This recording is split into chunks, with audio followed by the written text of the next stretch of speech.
jak možná víte, tak Microsoft s Mojangem, s Warner Brosem a s Legendary tak vydali Minecraft film, vyšel 4.4. Já jsem na něm byl 9.4., nevím, kdy to vidíte.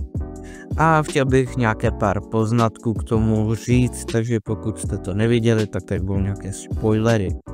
Takže určitě bych se zastavil u překladu. Ten překlad za mě byl někdy až takový strašně divný, což třeba jako, že Overworld, jako takový to. Vítejte v Overworldu. Nebo Netherworld, takový jako, nevím, přišlo mi to trošku nešťastně přeložené.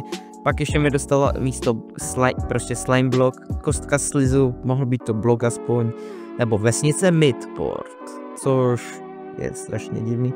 A na to, že to byl Minecraft film, tak zhruba 50% toho filmu, prostě polovina filmu se odehrávala v realitě. Doslova třeba v první třetině filmu, film trvá asi 100 minut, tak prostě byl hlavně jenom reálný svět, asi minutu tam byl Minecraft. A to bylo jenom, jak se tam dostal ten Steve, to je všechno. Takže to bylo strašně divný. Pak ty písničky byly takový, a slyšet Bohdana Tůmu, jak zpívá, je fakt skvělý, protože u nás ve městě se to vysílalo jenom s českým jako dubbingem, nevysílalo se to v angličtině. A jako ty songy jsou prostě to jako, ještě když si představíte, pokud nevíte, tak Bohdan Tůma dubuje Alzáka, tak si to spojit, tak je to jako zajímavý trošku, no. 100 tabletů týdně!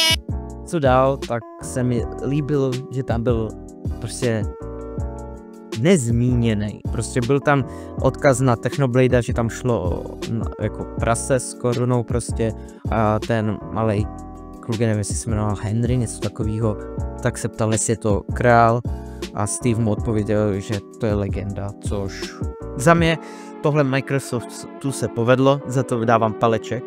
Co bych dál určitě zmínil, je takový klasický děj, prostě komplikace, jo, asi by to možná mohlo skončit i to. A bylo to trošku mimo jako Minecraft, jako, že to neodpovídalo tomu Minecraftu moc, jako že třeba, že ti piglini tam s těma gástama spolupracují.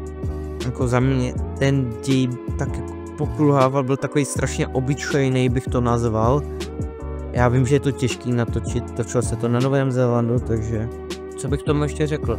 Takhle, film je lepší spíš takhle, pokud by mi bylo 12, 10, něco takového, tak bych jako byl prostě šťastný z toho. Ale jako jsem v takovém věku, v jakém jsem, tak už to nebylo úplně pro mě cílovka zas, ale bylo tam spousta i starších lidí, protože třeba začali hráli v Minecraft v roce 2010, když bylo 10, tak teď jim je 25, takže tam bylo i hodně starších jakože lidí.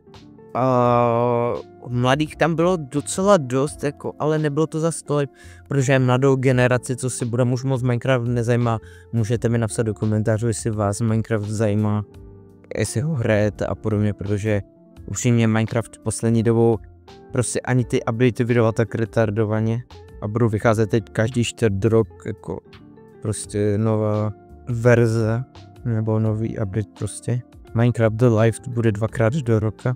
Ten děj prostě fakt byl takový jako obyčejnější, byly tam jako momenty docela dobrý, akorát to dívání by se mohli odpustit, to bylo za mě zbytečný, bylo to takový strašně cringe, jako a ještě další věc, co bych mohl podotknout, bylo, že vlastně si Rekary tam hrál toho Piglina velkýho, ten tam byl ani ne moc, takže jako asi dobrý jako první davovací role, ale ten Hailovec tam mluvil až na konci.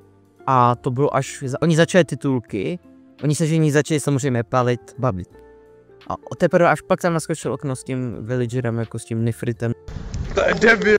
Nebo jak se jmenuje, Nitwit, něco takového. A začal tam ten Hailovec mluvit, což už nikdy nebylo slyšet, protože začali všichni odkázet. Ještě jako začali tam tleskat, což nevím, u filmu je to takový divný, ale nebylo to slyšet, takže jsme ho neslyšeli, akorát jsme viděli, že tam byly srdíčka, což bylo divný mezi villagerem a bávou normálně jako ty Magore.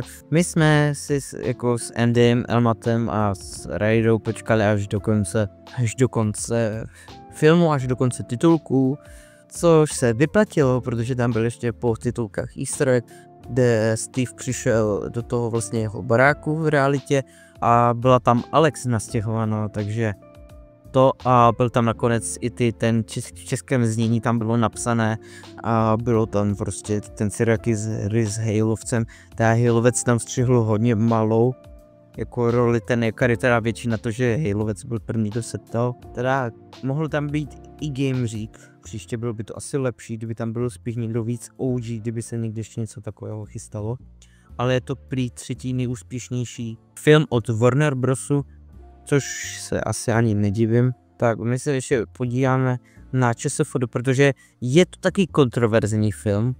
Někomu se líbí, někomu ne. Já se podívám na ČSFD, což je databáze, kde se hodnotí filmy.